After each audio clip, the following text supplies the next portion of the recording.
And now for something completely different. Hello, everybody, and welcome back to Cinematic Relief, a Thunder and Lightning podcast. I'm Thunder, And I'm Lightning. and today we are going to be talking about Knives Out. It's a little late, but sorry, we were going to do this one before quarantine happened. Yeah, we were. Because what happened happened exactly was I watched it. I said it's really good. You said, "Oh, I've been meaning to watch it." I said you can borrow it. You left without grabbing it, and then we didn't see each other for 4 months. And that is exactly how it went. And And then I said to Pauline for 4 months, whenever I got to see her in between the time she wasn't working, because she switched hospitals, funny enough, unrelated to COVID. Yes, Um, actually, yeah. So I had some time, and I was like, I just kept forgetting to ask her if she wanted to watch it.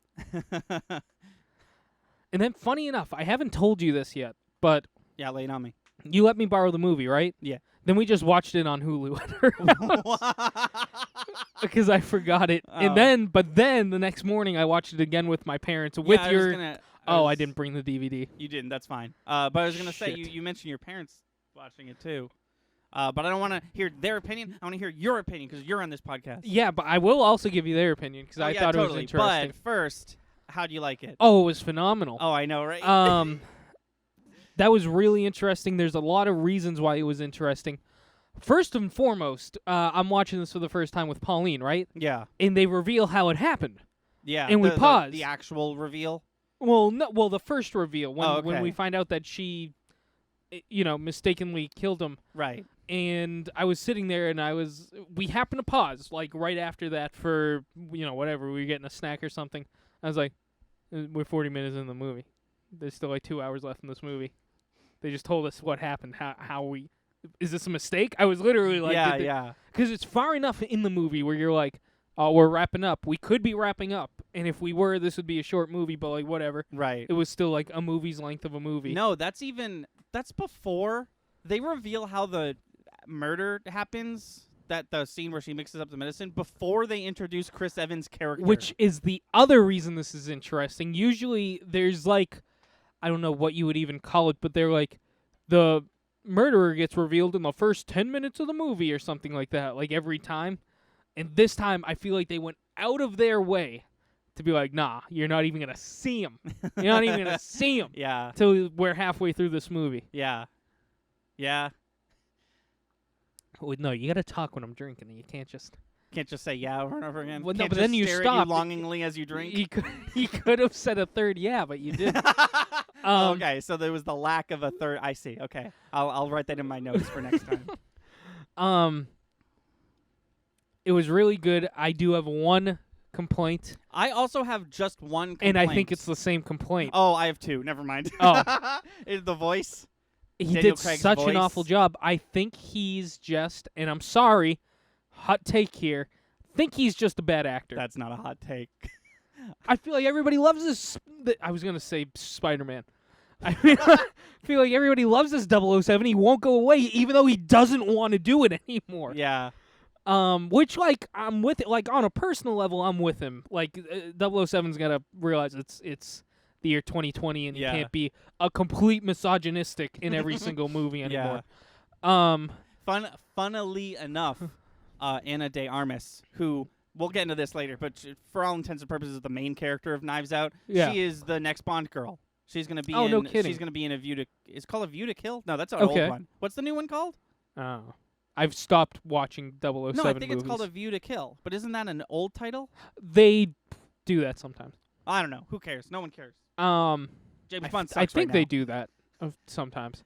James Bond sucks right now, or so I've heard. Can we watch Pierce Brosnan James Bond movies together? At least one. Can you give me one? Doesn't one of them like super suck really bad? Pierce? Isn't Die Another Day a shitty, awful, terrible movie? Oh, maybe. I yeah. have seen that one. I want to watch GoldenEye with you. Oh, GoldenEye's a Pierce Brosnan film? Yeah. I don't know why. I just always assumed it was a Connery film. I don't Well, know why. there's Goldfinger and there's GoldenEye. Oh, okay, that makes sense. Yeah. But But no, I mean I just think he's a bad actor.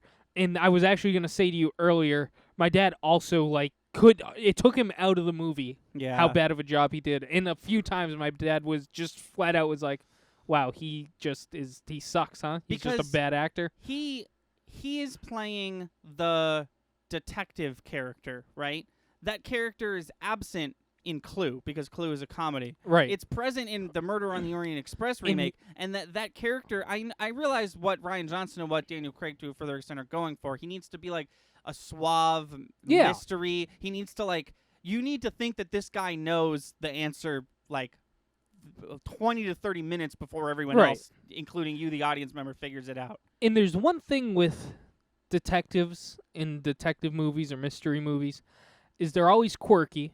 Yeah. They always have their thing, and his thing is being Southern. Yeah. I feel like it's important to be good at his one thing. Yeah. Do you remember Kenneth Branagh's thing in Murder on the Orient Express was his crazy mustache? His crazy mustache, and he had was super he had compulsive. a mustache sleep guard. And speaking of him, you can see the difference in an actor who's just tremendous and nailed the part. Because for all intents and purposes, even if they're not the main character, the story's going to heavily revolve around the detective. the detective. Yes. So you have to do a good job. Yeah. And if they're going to be quirky, which guess what? They always are going to be, because that's what makes them interesting. I don't know why. It's just what everybody goes for. Mhm. Hell, I wrote not a mystery, but I've written the script for, I wrote a screenplay, and the detective's quirky. Like, that's just what you do. Yeah. That's what you do. It's kind of what you have to do. Even like Clue, in a very subtle but also a very kind of overt way, sort of plays on that, where like the butler character It's kind of the detective character. Well, that's the thing. He's Yeah. the butler character until he's like, I figured out who's done it, and then he's a fucking weirdo the Right. rest of the movie. It's just, I don't know why. It's just the stereotype of, there's something weird about him. Yeah. But you have to be good at that. Daniel Craig. No. Oh, Kenneth Branagh? Yes. Yes. From the Orient Express. Yeah. Phenomenal. Mm. He nailed it. I've only Well, ever he seen this also- dude in 2 movies. One, he was middling. He was okay. He did the character. The character sucked. Daniel Craig. No. I'm talking about Charming from Harry Potter. Oh. I'm Kenneth just Branagh. saying he did okay in one movie. Yeah. Like he played the part, but the part sucked. Not his fault. Then he was phenomenal, impeccable in Murder on the Orient Express. Well, I was going to mention, it probably also has something to do probably with the fact that he obviously didn't write it. Agatha Christie wrote it, but he directed that film as Yeah. well as starring in it. yeah. So that could definitely play a role. But it's an interesting thought in reference to the way Daniel Craig acted and chose to do his accent. Like, do you think he was like, I'm going to do this? Or do you think Ryan Johnson was like, I want you to do this? No, I mean they clearly wanted a Southern drawl because they even reference it in the movie. Yeah. But they just, there's a few ways you could have done this. Get a Southern actor, which there's plenty of them. Mhm. Get an actor who can do a Southern accent, and don't just go for a big name. Yeah, Because I there's think- plenty of big names. This movie wasn't riding on Daniel Craig. Right. They didn't need him in it. I think that, and this is no disrespect to anybody's accent whatsoever, any one accent, but I think that Southern accent is just too far removed from British accent. See, I think you're getting warmer with Southern accent. I think you're getting closer to a British accent. I would see. I was going opposite. I feel like there's no excuse. Interesting. Okay. Because if you're gonna do, if you're gonna do Middle America, just kind of, for lack of a better term, no accent, like there's no twang to it at all. Right. It's just kind of like there's Boston accent. Boston accent's tough. New York accent can be tough. Don't overdo it. Yeah. Then there's just American. I don't know Yeah. how to put it, but just like Right. you can't pinpoint where I'm from based off my accent. I'm just an American accent. Right. That is, if it was a Boston accent, I get it. New York accent, I get it. Southern accent, I feel like you're starting to fall into the same not slurs, but same movement as you would attempt with a British accent. Yeah. So I want to talk to you. There's 2 things I want to I want to discuss this whole fucking movie. It was incredible. But there's 2 things I want to bring to the table. One is the fact that, and I saw a video essay on this, and I'm quoting what he said, but there's a moment where this movie switches from a murder mystery movie to a crime drama. Yeah, no, that's true. And it doesn't switch back until the end The when they're very solving end. the thing, right? Yeah. And there's a moment where he's like, all right, Martha is her name, right? Marta. Where he's like, all right, Marta, tell me everything that happened. And then he flips a coin in the air. And it's like literally the coin flips and then the movie flips to a different. Oh, that's interesting. genre. I wonder if that was intentional. Oh, I bet it was. Yeah. It seems like every camera movement, every bit of scenery, every movement that everyone did was intentional in this film. True. No, well, that's the thing. That's what gave this movie its legs in the second half. Is they already explained pretty well what was going on. Obviously, there's a twist that you cap on at the end, but they could have taken out crime movie aspect and just slipped on back to mystery, Right. and it still would have been cohesive. But they kept it going. It kept me interested. Yeah. And I thought, because when we were watching this movie, they gave me a pretty good synopsis of what happened. And in my head, right in the first 40 minutes, and in my head, I was like, either they're lying or this is going to get really boring really fast because I already know at least most of what happened. I was obviously like, oh, there's a twist somewhere. Something happened. Because they do what every murder mystery does. They take all this fucking time setting up like 20 characters, and then after you've been introduced to all of them, and then you have like maybe one or two scenes where every single one of them is, interacting with each other, they tell you who did it. And Right. you're like, oh, okay. Well, I don't care about those characters anymore until the movie reminds you that it's not over Right. and that you should care about those characters. This movie went so in depth with how this genre usually works. Like all the side characters had some sort of B plot they were involved in. You cared about the family after he died. Not cared, but like you're invested in what's going on with them. Side note, the actor who played the murder victim, Yeah. it didn't need to be good. In my head, I was like, well, murder victim's a nobody. Yeah. But he did so good. Oh, yeah. I was so impressed with him. I kind of wanted him to play Daniel Craig's character. But he did really good. Where was I going with this thought process, Anthony? I don't know. We were talking about. Oh, well, it goes in depth with the genre. It didn't need to, but it did, and it made it a lot more interesting There's for even a line where what's his name? I always forget his last name. I think his name is Lakeith Williams, the guy who played L in American Death Note. Yeah, he There's was even phenomenal. He's phenomenal in fucking everything. He's the Get Out guy from Yeah, Get Out, not yeah. the main character, but the guy who says Get Out. Yeah. There's even a line where he says like, "This house is built like a I clue know, board." And I was know. Like in my There head, it I was is. like, dun dun. Two things might Yeah. turn into one thing because I'm forgetting one of them. Sure. Did not bother my and this isn't tooting my own horn or Pauline's horn, but this didn't ruin our experience. But we cold called everything that was going to happen. Oh, really? Yep. I knew that the vials were mixed. She knew that the vials were mixed up intentionally. I said that they. What did I say? First and foremost, when the 40-minute mark where they're like, "Here's what happened," I was like, "That's clearly not what happened. She was framed." Then we find out she was framed. Pauline was like, "I bet you they switched back the vials," and then they switched. Like the vials were never actually switched. Right.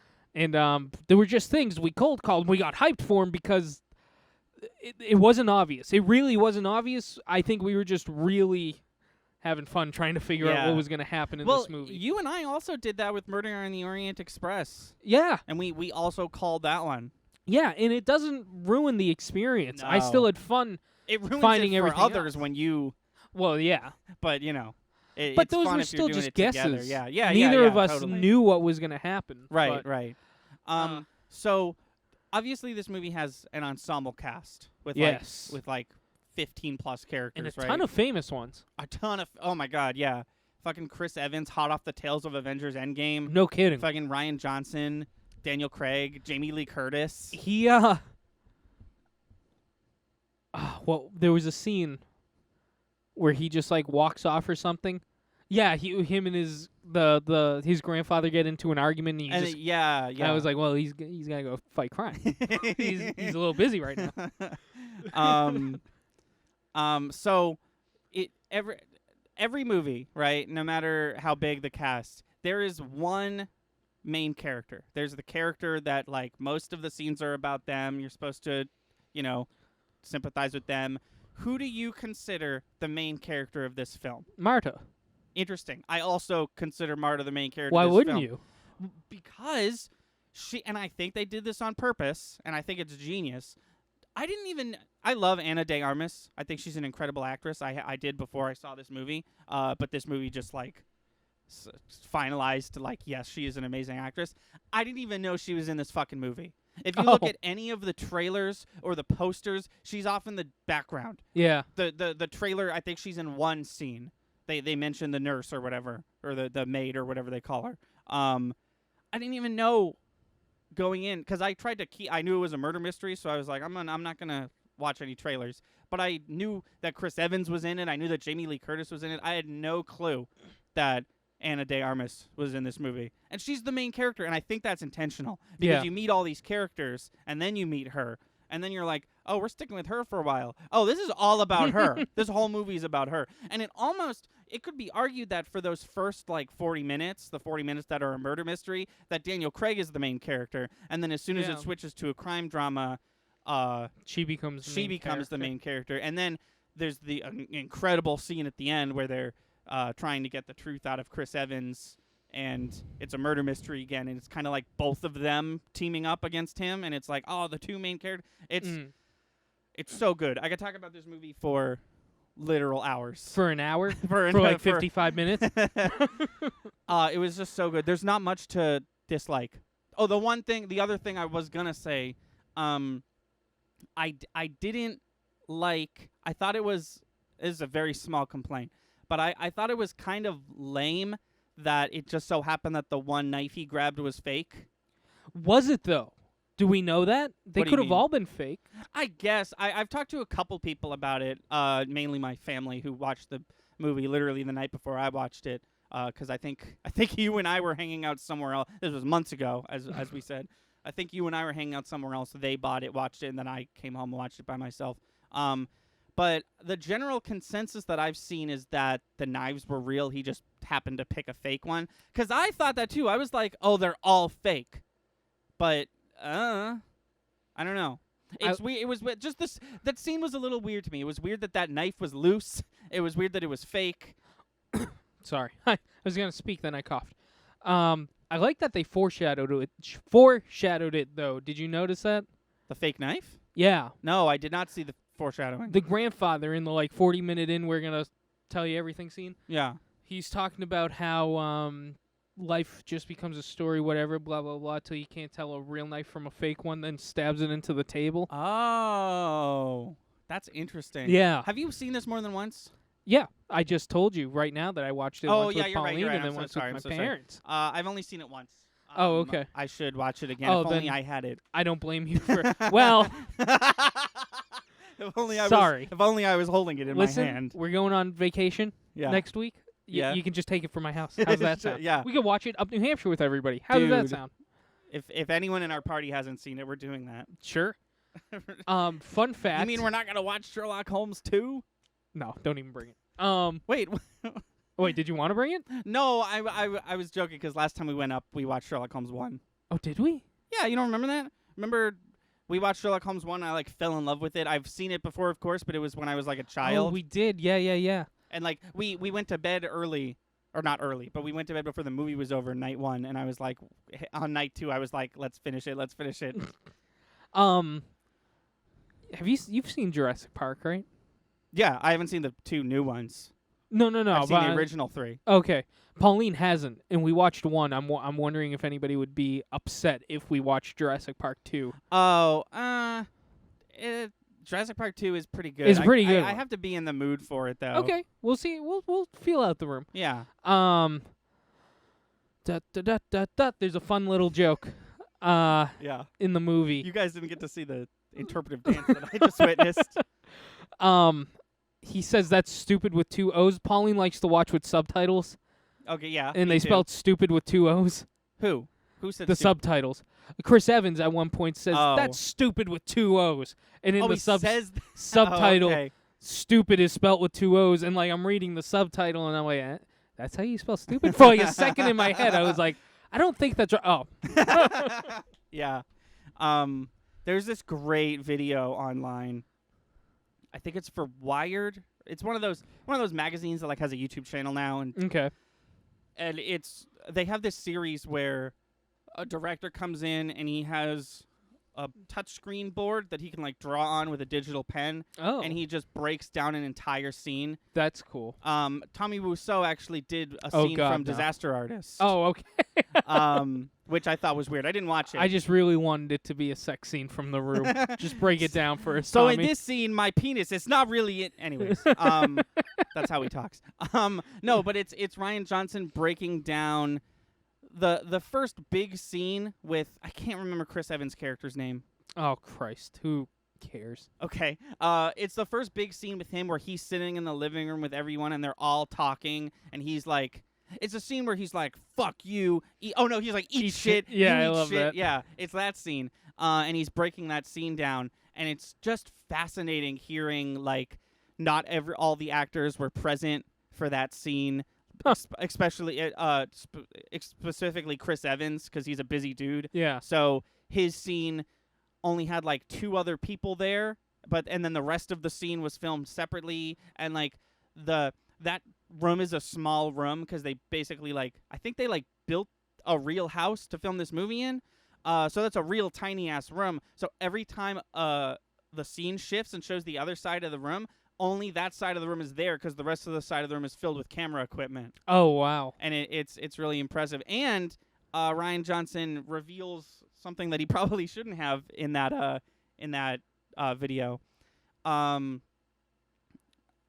Apple doesn't like their products being used by the villain in a movie. Oh. So if you're watching a murder mystery and someone's talking on an iPhone, you can assume they're not the bad guy. Huh.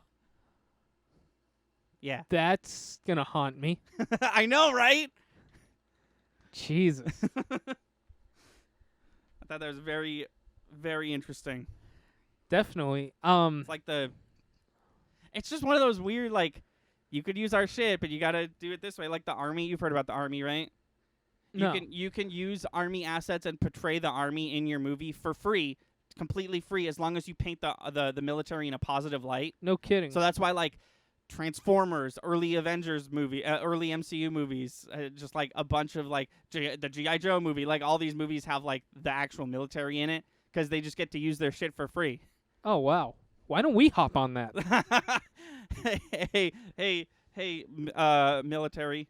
It's Thunder and Lightning, from the anyways, we're making a zero budget short film. Could we just one scene? No, okay. That's fine.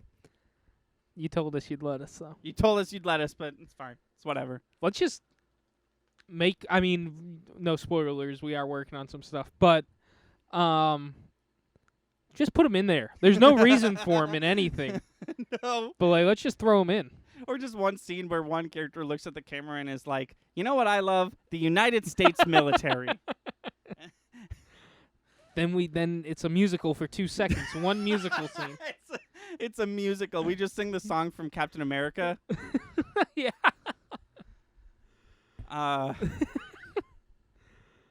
That's interesting. Yeah, no, it's interesting to think about because you hear that and you're like, oh my god, so many movies have the military in it. So many movies. Every Transformer movie has So like a wait. military B plot practically. You're telling me Yeah. we can get a tank in our movie? For free, as long as we don't make the military the villain. As long as we have a neutral or higher stance on the military. Oh, okay. I'll take it. I want to see how far we can go with a $0 budget. We'll just rewrite the movie, except we'll replace car with tank. Yeah. Oh yeah. No, it doesn't even have to make sense. Mom and daughter get into tank. Yeah. Exit tank left. Enter tank right. Yeah, no, it was great. Every actor, everything was great about it. I liked every second Almost of it. every actor. Almost every actor. It was just weird, right? And it does suck that it does take you out of the movie. Oh, yeah. Pretty Pretty much off the bat. pretty immediately. Yeah. Yeah. And it's an odd thing that made it to the movie. I feel like that accent is just shitty enough where if I was the director, I'd be like, fix that or lose it, please. Yeah, no, I would say, well, now he's British. Take out that one joke later on in the movie and just make it a British one, I guess. Yeah. Also, for those of you who have not seen this film, trigger warning if you don't like throw up. Oh my if you god. don't like vomiting Everywhere. imagery, because there's a lot of it. It's funny. It's a funny bit of the movie, believe it or not. Yeah. But it is vomit, and you do see it. Ugh. Michael Shannon. Oh my God, there's so many people in this movie. I'm just remembering people who were in this movie. It's crazy. It's crazy how small this genre is. Yeah. No. Oh my God. Yeah, I know. And Can yet, you think of a fourth murder mystery no, movie? I know. And yet how innovative this one was. Right. Yeah. There's only so many movies in this genre, like A-list Hollywood movies. Like, Right. I know there's some B or indie murder mystery No, when you talk films, about but- when you talk about murder mystery films, you talk about before this one came out. You talk about Clue, and you talk about the new murder and the old murder, yeah. and that's there's a couple others that I'm forgetting, I'm sure, but like it's so crazy how thin this genre is, but how refined it has become. Oh yeah. Like, I don't think after watching Knives Out, I don't think I'm ever going to watch Murder on the Orient Express again because it's just going to Wow. be boring now. yeah. Because I it's get that. not Knives Out. I don't know. It sucks to have that attitude, but it's the truth. I loved Murder on the Orient Express. I think it's probably going to be really boring on a second Okay. rewatch after I've seen Knives Out a couple times. Well, you know what's another interesting thing about this one? Yeah, Is I keep forgetting it's not the 1920s. right. this It's film. modern day. Yeah. Yeah. Which is cool. Yeah. I like how it takes me in and out of that. This movie, I mean, it just shows a testament to how good of a movie he made. What you just said. Oh yeah. This movie has maybe the greatest final shot of any movie I've maybe ever seen. Oh yeah. When she's on the balcony, Yeah. and I think the glass says like, Boss- My house, my rules, my yes! coffee. Oh my God, I hit the mic. I'm so sorry. Yes, that was so. Oh, and she's just looking because it's. Oh my God, I don't need to explain myself. It's just so good. That whole scene, the like, that whole scene is like all the B plots that you mentioned. Each character has like beautifully coming together in this one. Oh like, yeah. cacophony of everyone finding out that everyone else is a piece of shit. Yeah. And then it just ends on her looking down on Yep. everyone who's looked down on her the Yep. whole movie, and it's drinking out of the cup that she owns in the house that is only hers. Not only the cup that she owns, the cup that was his cup. Yeah. Like that cup is used earlier in the movie. Yeah. When she's bringing breakfast up to him, and she finds the maid, the housekeeper. The one who calls him Hugh. Yeah. Yeah. Her. Yeah. The one with the secret stash. Oh yes, I thought you meant like a secret mustache, and I was like, No, I the don't. secret stash of marijuana. Yeah, yeah. The movie literally opens with that cup, which I thought was cool that Yeah. it made a Opens comeback. and ends with the same shot basically. Yeah. But a different scenario. Oh, it was so good. There's this one, I forget what. I didn't notice this myself. I mean, I probably did, but I didn't like really notice it until I watched someone else's video on it. But there's this one scene. It's the after party where the dad character or the husband, Jamie Lee Curtis's character's husband, Yeah. he is talking about politics, Oh, and he's hold on. Can I stop you there? Because I want to know if sure. what you're going to say is what I am thinking. probably not, but go for it. She talks to the detectives about how the family treats her like one of them, and they cut to that scene, him Yeah. calling her over. Then when you find out what that scene was actually about, it was actually really effed up. They're not treating her like part of the family. No. They're treating her like the help. Not only that, but the help that kind of like is an immigrant, and they look down on her Yeah. for being so. And that's literally what the conversation he was calling her over Right. to be about. I was even gonna go. We were gonna talk about the same thing, but I was even gonna go finer than that. Yeah. Where there's a scene. It's during that scene. I'm pretty sure he's talking like tongue in cheekily talking about President Donald Oh Trump yeah, in definitely. that scene. But he's eating a piece of cake, right? Yeah. Because they all were, because it's the old man's birthday party, Yep. right? And he called Marta over. He said some racist shit about her. She like just accepted it because she's part of the family, quote unquote, and she just Not to cut you off again, but speaking of racist shit in this Yeah. movie, if you only watched it the once, right? yeah. They say she's from a different country every They single do, time they it gets do. brought I up. did remember that. Yeah. I thought that was like, if this movie was a couple years younger, I'd be like, that's a little much. But right now, I was like, Oh, that's yeah. pretty funny. Oh yeah. No, he's talking about Trump or whatever, and he's eating his cake, and he's done with his cake. He's not even done with it. He's like half done with it, and he hands it to her. Yes, He I did hands notice her that. his plate. Yeah. And she just takes it. Yeah. Because in her mind, she is Yep. the help. Yeah. And in his mind, she is the help. Right. Even though that's not her job. Right. She is. She's not even there. Well, I guess she is working, but she's not even the maid. She's no, not she's the, not a maid. She is. she's a she nurse. Is Harlem's nurse. which is a pretty, I mean, maybe I'm biased because I'm dating one, but pretty respectable job. Yeah. I don't think I'd treat. precisely. Yeah. I mean, I'd like to think if I was a rich person, I would treat everybody with the respect the way I do yeah. now. We all do. But, but I don't know. I feel like I'd differentiate that. Right. She's a nurse. She's not going to take And, my like, effing plate.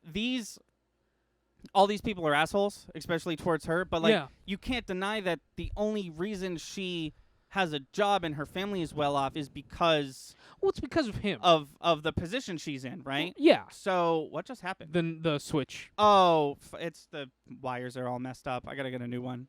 Just New ignore it. switch. A brand new switch. Go to my GoFundMe. No. If I want a new switch, I'll fucking buy one because I'm an adult. Ugh. I don't know what that was. What was I saying? The plate, handing it to her. He's yeah. an a-hole. No, it. No matter how, how rude they are to her, her life is okay in an okay spot, and she has a home and a job because of these people. So she probably on at least some level feels like, I'll just take the fucking plate. Who cares? Because she's a good person. Oh, right. So if she gets handed a plate, it's not in her personality to be like, I'm not fucking doing that. So I'll just fucking take it. But Yeah. he's just handing it to whoever's oh, yeah. beneath him, Yep. which is funny because she's standing above him because Mhm. he's sitting down.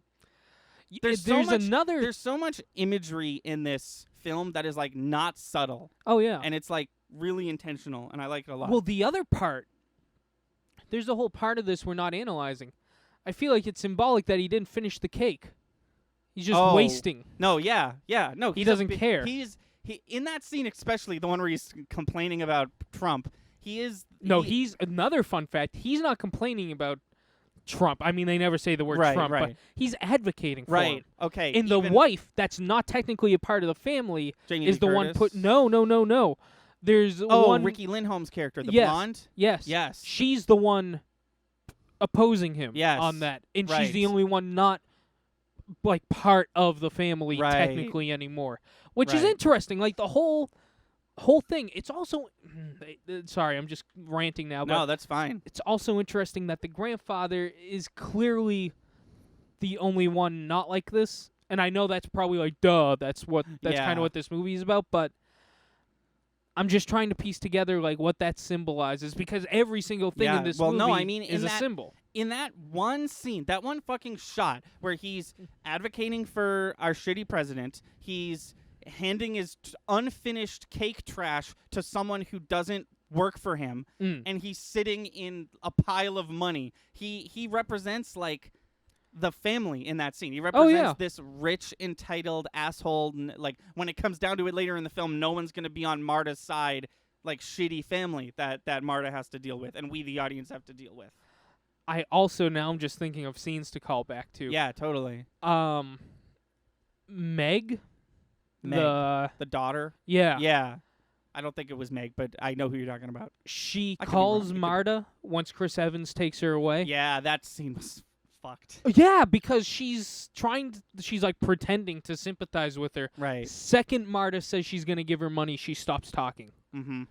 And like you said, it's not subtle. It's very clear. It's not subtle, it's still tasteful though. How it's done. I mean, that wasn't tasteful. That was Because awful. you- but you- I mean, the imagery, the Right, because the isn't that the symbolism, same it's- scene that you find out that the whole family's listening to the yes, conversation? yes, Yeah, yeah, And the whole point anybody in that scene wanted to get across was that she's still gonna be the handout. She's still gonna let them leech off of her if yeah. they make a good enough excuse. The problem with Chris Evans' character, not even the problem, just like it's fine, just ignore it. It'll stop, hopefully. My Switch is acting up again. The problem with Chris Evans' character is that the advice he gives to Marta when he's like pretending to be like good guy, I'm Yeah. on your side, we're a team in this. It's like actually sound really good advice Oh yeah, that she ends up taking, and it ends up fucking him over. Because obviously he did it, but I really wanted him to be a good guy. yeah. I really just wanted him I think to stick it to his family. I think that's the point of him being played by Chris Evans. right. Because what other characters has Chris Evans played this decade? Captain America, that's it. Literally like the Right. symbol of peace and hope and everyone's favorite superhero, and he's like never done anything wrong, and now he's playing the next movies and the next big ass movies, and he's playing a villain. Right. And I think Rian Johnson cast that intentionally. You know? Yeah. I think this is I love when this happens. You can really tell that Rian Johnson and whoever, I know that he directed it, but whoever wrote this, I'm pretty sure it was Rian Johnson, but people who wrote this, people who directed it, I think Knives Out is a good example of the vision they had at the beginning of this is the vision that made it to the big Yeah. screen. Because oftentimes in movies, perfect example, I'm not sure what order these cinematic reliefs are airing in, but we just talked in length about the new Fantastic Four movie. Mm-hmm.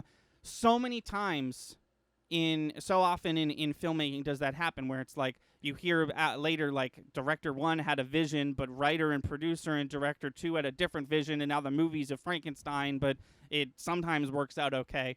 But you can really get a sense that the people who wrote this movie, this is the movie they wanted to write. Oh, yeah. This is the movie they wanted us to see. Well, I feel like there's little mini rat packs forming, like the James Gunn gang, Yeah. Rian Johnson, Quentin Tarantino. Quentin Tarantino, where it's like, screw, Paramount, screw all. Right. We're gonna make the movie we want. We're talented enough that somebody's gonna pay us to make the movie we Yeah. want to make. I think the nail in the coffin was Ant-Man, because Edgar Wright was signed on to make Ant-Man, and he was like, I've got a great Ant-Man script, and then I don't think it was Disney at the time, I think it was just Marvel, was like, we hate that, go away. And he was like, but my movie, and they still put his name on it because he technically worked on it. Yeah. But it's not his film. Ant-Man is nowhere near close to the movie that he wrote. Same thing happened to Max Landis. Max Landis, big shithead. But when they were making the new Power Rangers movie that no one liked except me, he wrote a whole script, and he was like, here's my script. They used none of it. His name is still in the credits. But that's actually opposite of what I'm saying. I'm saying there's the filmmakers that are getting by, like people want what they're making and they're not going to budge creatively. Right. Oh no, on I'm just it. saying. Yeah, I was saying like because that shit happened. Now we're getting to a point where I think forget the fact that it's owned by Marvel, but I think now if Edgar Wright wanted to make an Ant-Man movie, he could find someone Right. to be like, yeah, make your fucking Ant-Man movie, dude. It sounds Yeah. awesome.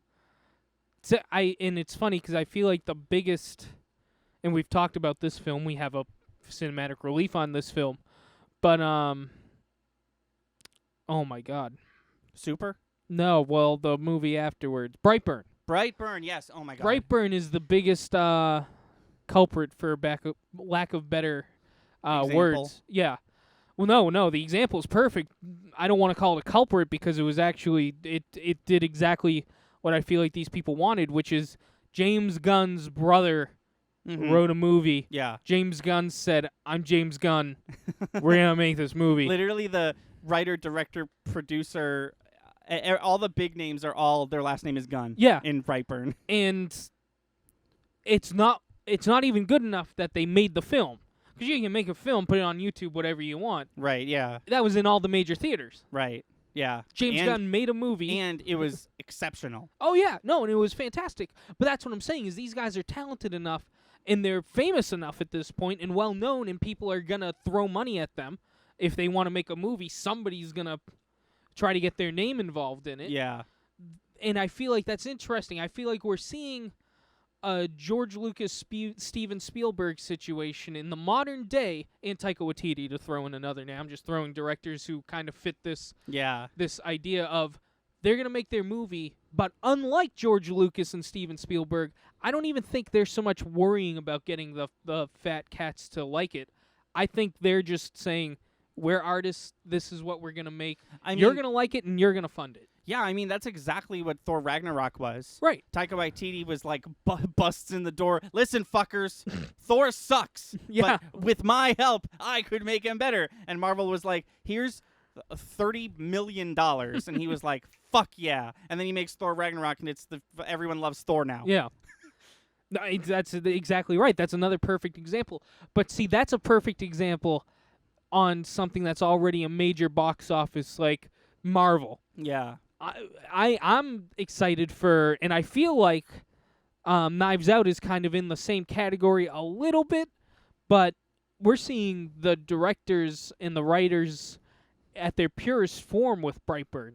We're seeing what they wanted to make. No, nobody Brightburn, else. What they wanted is incredibly raw. Yeah, and you in a can- good way. in the best way, and you can really feel that while watching it.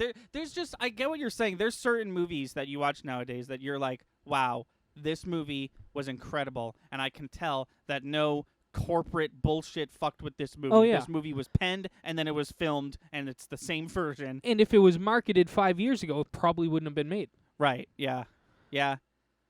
Yeah. It's interesting. I hope we see more films like that, and it's all good.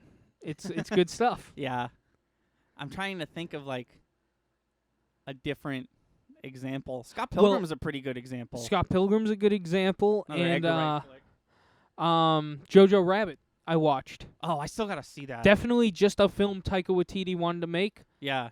and it was good. And he fucking Taika Waititi's a genius because he made like one ad for Air New Zealand's, and then he made Thor Ragnarok, right? Really? He made other stuff, but like his big claim to fame was Thor Ragnarok. Everyone knows his name now. Everyone can pronounce his name now. And then I bet, I'm sure he loves Thor, and I'm sure that Thor Ragnarok is his baby, and it turned out exactly the way he wanted, and he loved making it. But this has happened with a couple different people where it's just like, I'm going to make Thor Ragnarok. I'm going to make the new Thor movie, the third Thor movie, so fucking better than the other two and so good that it's going to stand out. It's going to be like the best film, the best Marvel film that year, and everyone's going to love it. Then I'm going to make Jojo Rabbit, the thing I've been wanting to make for a while, and I'm going to make it the way I wanted to. And I'm going to get fucking Scarlett Johansson in my film because she worked on Avengers and so did I. and we know each other now because I'm famous and so is she, and she's a great actress, and I want her in my fucking movie. I hope he has a notebook with all that written down Dear Diary. from like 2008. Today I have devised my master plan. It involves Chris Hemsworth heavily, but he's never met me. Also, I need 2 Thor movies to come out for this to make sense. Oh, he's planning before Kenneth Branagh even 2008. makes the Iron first Man Thor just movie. came out. 2008. Yeah. Iron Man just came out. Taika Waititi's writing in his notebook the master plan. Did you know that, by the way, what I just said? No, what'd you say? That Kenneth Branagh, the guy who wrote, directed, and starred in Murder, also directed Thor 1? No. Yeah. That's cool. Yeah. Sometimes he makes a good movie, is what I'm saying, I guess. And sometimes he makes Thor. Thor 1's not good. It's not bad. Murder on the Orient Express. That's what he made? Is that what Yeah. you're saying? He You made just said the word murder. Murder on the Orient Express, yeah. Yeah. He's the guy who starred in that and made that, but he also directed the first Thor film. Charming? You keep saying charming. What are you talking about? He plays Charming. Gilderoy in, Lockhart from Harry Potter? Is that what you're referring to? Yeah. Why do I keep calling him Charming? I don't know. Maybe he reminds you of Prince Charming from Shrek 2? Maybe. Yeah, Gilderoy Lockhart. Yeah. He made Thor 1. He directed Thor 1. He wrote and directed Murder on the Orient Express, and he was the mustache dude. He Yeah, starred no, in, I know that. Yeah, he directed Oh, Thor 1. wow. There's actually a famous interview where he's talking about Thor 2, and he says, I didn't even know they were making a Thor 2 until I saw the trailer, Oh, because they didn't ask him back. Maybe Thor 2 would have been at least a little watchable if they Yeah. did. Thor wow. 2, They 3 different directors, one got it right. Yeah. And they tried on the first one. I didn't know that. At least they tried. No, yeah, Thor could go in 2 directions, and there's really no way around it. There's Thor Ragnarok, and there's Thor 1. Right. Forget Thor 2 for a second. It's an abomination. No one should have to sit through that. And just a continuation of the quote-unquote Thor 1 that Right. we know. No, but even Thor 2 gets away from, I feel like, the theming and morals that Thor 1 does. But Thor 1 is very traditional. It's like, I am a Norseman. I will use my Norse superpowers to do Norse things. I fall in love with women. And then Yeah. Thor Ragnarok is just Is like... that from the movie? Yeah, I actually quoted. I wrote that Yeah. scene. I ghost wrote Thor 1. I've never revealed that to you or the audience. I understand why. Yeah, maybe I'll cut this part out.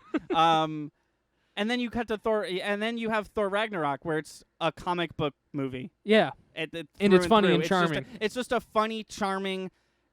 I'm gonna use the term down to earth, which is hilarious because there's only one scene on Earth, and that Yeah. one scene is filled with magic.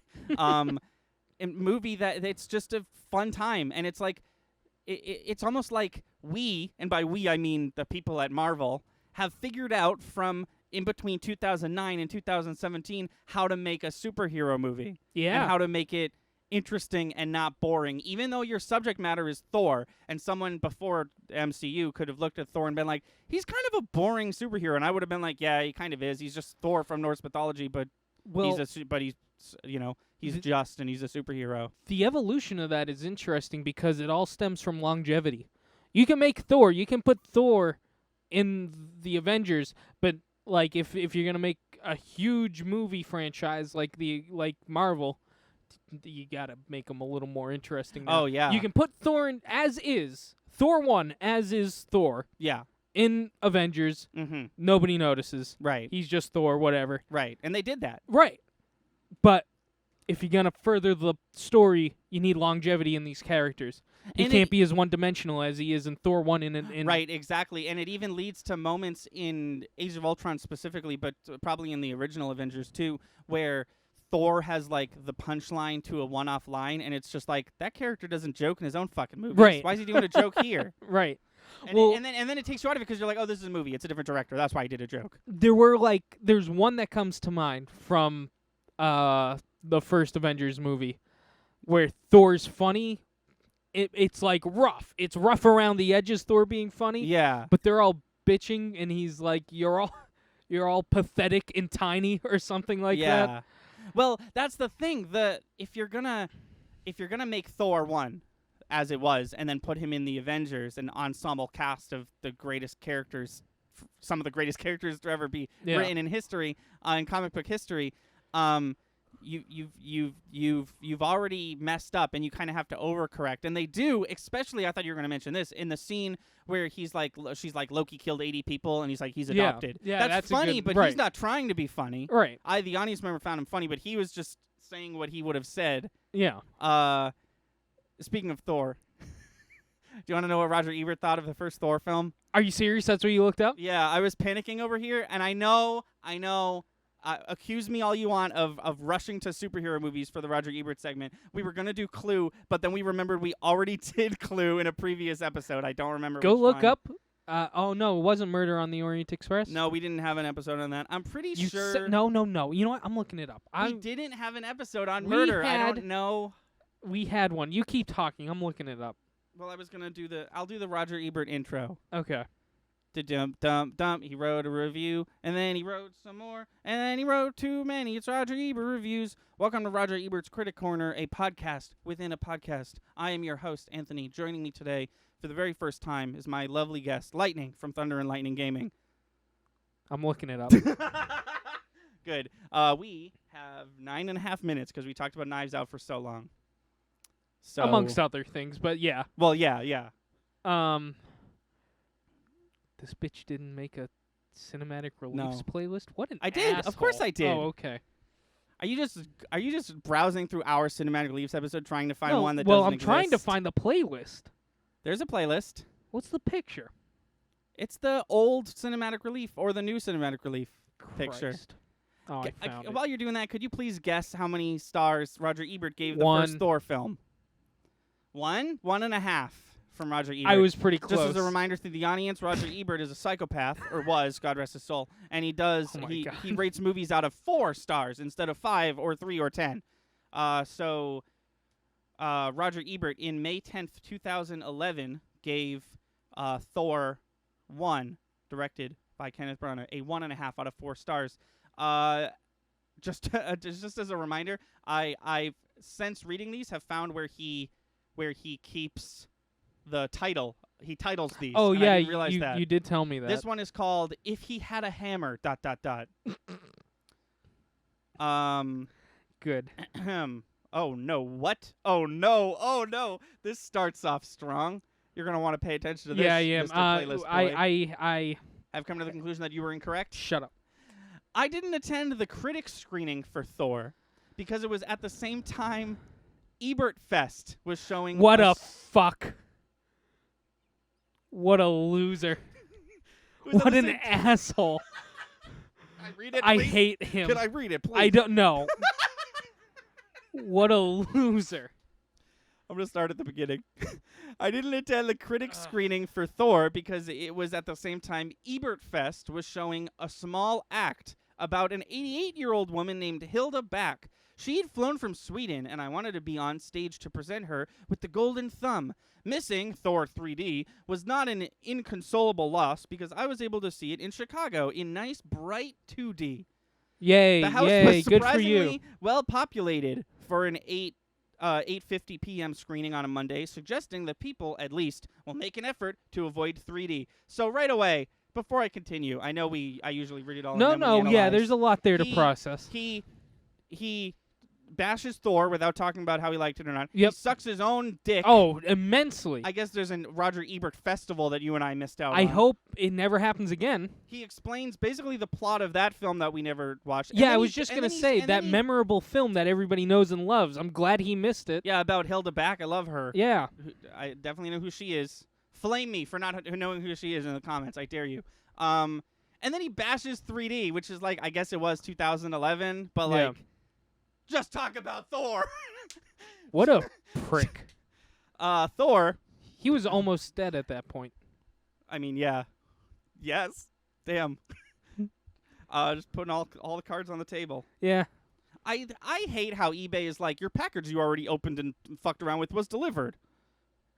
Thor is a failure as a movie, but Wow. a success as marketing and illustration of the ancient carnival tactics of telling the rubes anything to get them into the tent. Wow, he just referred to us, the audience, us, his listeners, Readers. us, his readers, as rubes. as rubes. What a piece of shit. For those of you who didn't understand what that meant, because fuck, that was I a mean, lot. I got it. It was pretty. He's point trying. blank. Well, I think I'm just trying to understand it myself.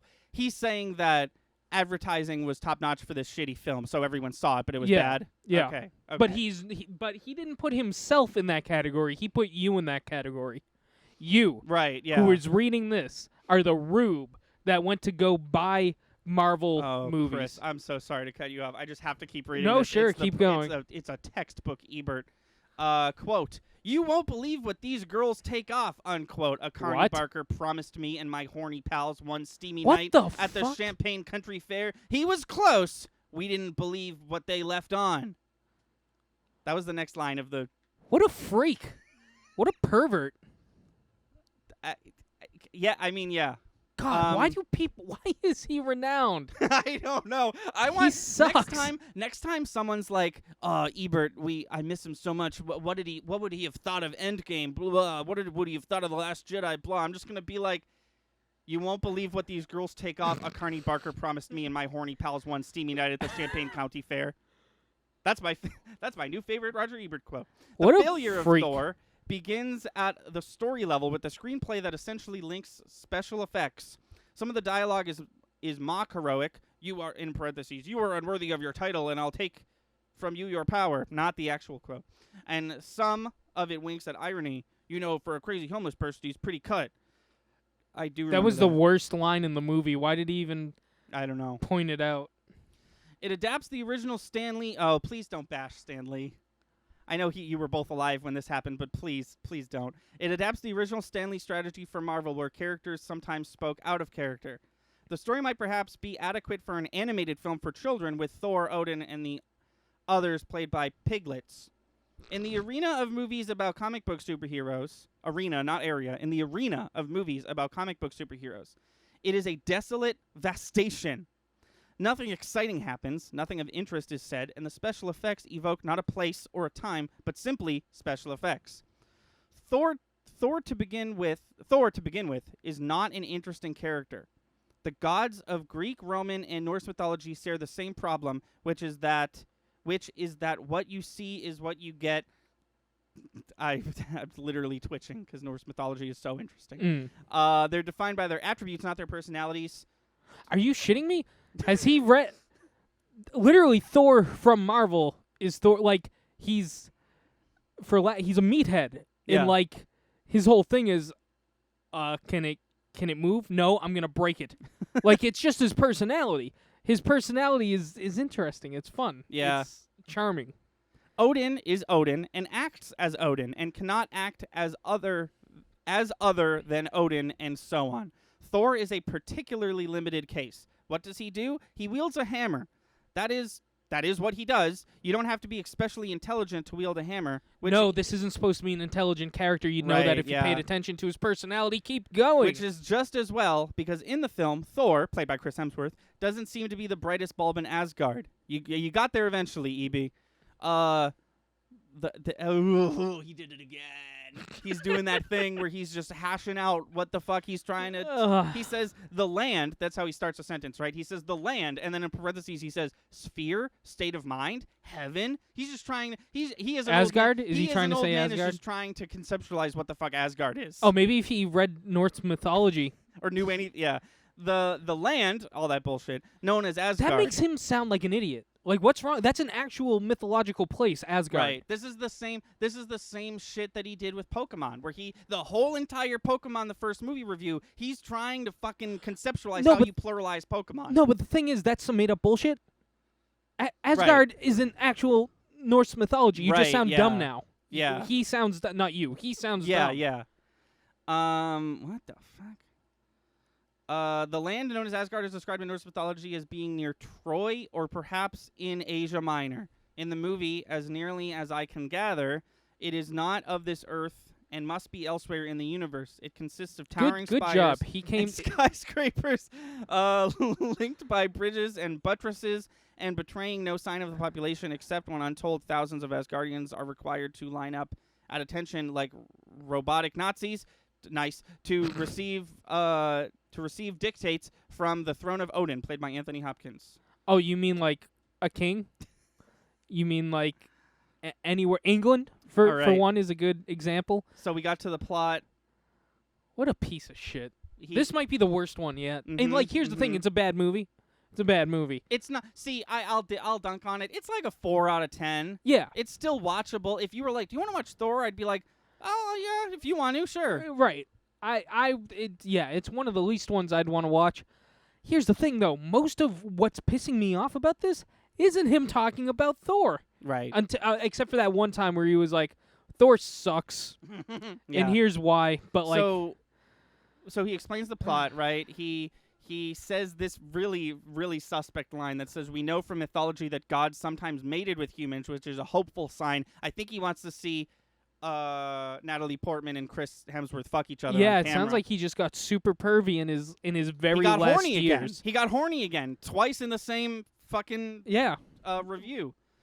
He talks about the characters. He describes Thor and Jane's meeting as a meet cute, which is hilarious that he knows what that means.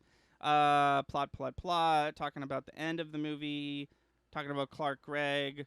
Superhero movies live and die on the quality of their villains. Thor has a shabby crew. This I will agree with. That part that I just read. I haven't read on. The Frost Giants spend most of their time being frosty in their sub-zero sphere of Jotunheim and occasionally freezing their enemies. Thor's brother, played by Tom Hiddleston. Yeah, we know who Thor is. This is more plot. He is apparently killed by a sword through the spine, but why does he need a spine, since when his mask lifts, we can see his head is an empty cavern? Oh, he's talked about the giant robot. Oh, okay. Talking about the town. What? And what about the town? It seems to be partly a set with two interiors, the diner and Jane's office, and partly CGI. It seems to go for a few blocks and then ends abruptly in barren desert, not even any suburbs or strip malls. I know aliens from other worlds are required to arrive in New Mexico, but why stay there? Why can't the metal giant attack the Golden Gate Bridge or scale a Trump Tower somewhere? Who cares if he turns a 7-Eleven into a fireball? So that's him complaining about the setting and the location, that it didn't take place where every other fucking superhero movie would take place. Here is a film that is scoring 79% on Rotten Tomatoes. For what? The standards for comic book superhero movies have been established by Superman, The Dark Knight, Spider-Man 2, and Iron Man. Yep, those are all the top-tiering superhero movies that have come out. 2011, right? Yep, those are the top ones, even in that year. Superman, The Dark Knight, Christ. Sam Raimi, Spider-Man 2, and Iron Man. If he wanted to throw one of those in there, if he threw The Dark Knight in there, you and I would to be like, mention oh, Iron he did Man, it. He compared it to a thing, but he also mentioned Thor's brother Iron Man. Thor's brother film Iron Man. Yeah. What is... In that company, Thor is pitiful. Consider even the comparable villains: Lex Luthor, the Joker, Doc Ock, and Obadiah Stane? That's not his name. His name's Obadiah Stone. Jeff Bridges plays a character named Obadiah Stone in Iron Man, not Obadiah Stane. I'm going to leave my Obadiah Stane on this town. Anyways, memories of all four come instantly to mind. Will you be thinking of Loki 6 minutes after this movie is over? How tone deaf do you have to be? Loki is everyone's like #1 favorite Marvel villain. Yeah. Like, also, irony, 6 minutes later, you're probably watching the end credit scene to the first Thor movie. the one that sets up Avengers and Loki as the main villain? Yeah, that one? yeah. I bet he didn't stay. No, of course he didn't fucking stay. He's got to go home and empty Apparently his catheter. jerk off. To jerk off to him thinking about Natalie Portman. The director given this project, Kenneth Branagh, once obtained funding for a magnificent 70mm version of Hamlet. Now he makes Thor. I wonder with a dread fear if someone in Hollywood stuck with a movie about a Norse god and said, get Branagh, he deals with that Shakespeare crap. I really wanted him to say shit. End of review.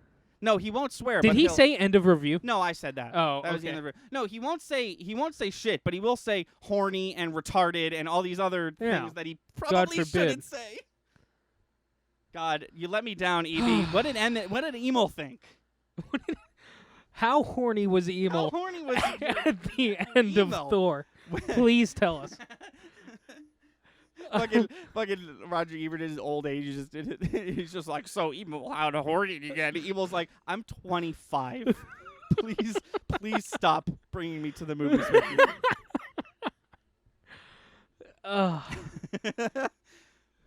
Oh my God, that might have been the worst one. Oh, that was definitely the worst one. It hit all the marks of a honest to goodness Ebert review. Which is funny because I wasn't going to say anything, but personally, I thought they were getting kind of bland recently. I almost started agreeing with him on a few of them. Yeah. Like, he was just kind of like, here's the movie. It was middling. And I was like, yeah, it was. That happens sometimes where I just read one and it's like, all right, that was boring. Let's talk about it now. But that one was like true to form back to... Oh, that was like good old 1980s Ebert. 90s. Actually, 90s, I think he was the worst. Yeah, well, there's okay, and then there's worst, and then there's cuckoo, and this is definitely cuckoo. Yeah, this is cuckoo and worst mixed together with a hint of horniness. This is with a hint, which we've never seen with a dash before. Of horny. We didn't think Ebert was capable of that, but he was horny all of it. Yes. This one, instead of calling it Which, by the way, I don't know if you've noticed this, but the titles never make any goddamn sense. The title's called "If I Had a Hammer." ... What would you have done if you had a I'm hammer, I'm Ebert? assuming he would destroy the film or something. I don't know what the analogy is there, but Also, he should have just called it in this one. I'm horny. also, no way Ebert is worthy enough for Mjolnir. No, fuck no. Are you kidding me? Not a shot. Spoiler alert for Endgame. Big, huge spoiler for Endgame incoming. Captain America almost wasn't worthy. He was barely worthy enough. And he didn't even comment a little bit on Thor 1. I saw, Nando V Movies. Yeah. He tweeted the other day, and he just said Happy 4th of July, and it was a screenshot of Captain America's butt when he's good. when he's on the ground after he beat himself up. Awesome. That'll do it for us. Everybody go watch Knives Out. If you haven't. I mean, if you haven't, we sort of spoiled it. Not really. We didn't really talk about like the ins and outs of the whole thing, but it's really worth a watch. It's like it's not even worth a watch just to watch if you're a murder mystery film. It's worth a watch like if you've ever had any interest in film at all, because this one is exceptionally made. Ebert would have given it 2.75 out of 4 7/5. Good, drag him. That's not a real. Drag him. Not a real fraction. Do you think? Last thing, I promise. Before we end it, we'll be quick with this. Do you think Ebert would have liked Knives Out? Because there's no reason not to like it. I think he would have compared it to Clue. And Murder, which, to be fair, we did as well. Yes. But I think he would have. We didn't spend 6 paragraphs going Clue is better because this. Well, I think he would have shit all over Clue for a good paragraph and a half. Then mentioned how I think it would have been a 3 out of 4 in his eyes. Actually, it's funny to think with the hindsight of the Thor one we just read. I bet this is exactly how the Knives Out review would go. I have no conception of how horny this guy gets. So who knows about that? I never realized that was going to be a factor. Who knows about that curveball? But I bet you he starts comparing it to Clue, and then he compares talks, Daisy Ridley to the woman who plays Marta. No, I don't know. No, he compares it to Clue, right, before he even talks about how he liked it. And he did like it, but he's not going to talk about... He's just going to say, yeah, I liked it. You can infer that. What I'm actually going to talk about is Murder on the Orient Express and how Kenneth Branagh made it a good movie and then a bad one, and now he's making good ones again. But that's not this movie, but here's this movie. Rian Johnson, he did the bad Star Wars that I hated, probably.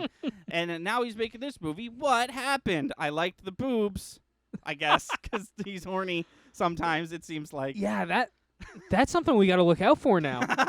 Yeah, I didn't think that would play a factor. It's a new box in the checklist of. If I can be honest, because I have been analyzing this guy. Not that I'm qualified in the slightest, but giving this guy psychoanalysis. We're just fucking around. Yeah. But like I could have sworn he was asexual. Seriously, which is like that's not a slight at asexual people. No, but absolutely he's just not, no. never ever, and we've done 25 of these so far. Never ever commented on anybody's looks. Mila Jovovich gets naked in Resident Evil. He didn't mention that once. No. Nothing. No, nothing but Thor. But Thor's the one. He's a great storyteller, Ebert, because he sets up he's like, I want to tell you a backstory about one time when I was horny. Later in the movie, I did in fact get horny. He set us up weird. So when he mentioned wanting to see when he subtly mentioned wanting to see a Thor and Jane sex scene, we weren't like, what? Because now we know, because of the flashback, that he does in fact horny sometimes. He does horny sometimes. Especially at carnivals, I guess.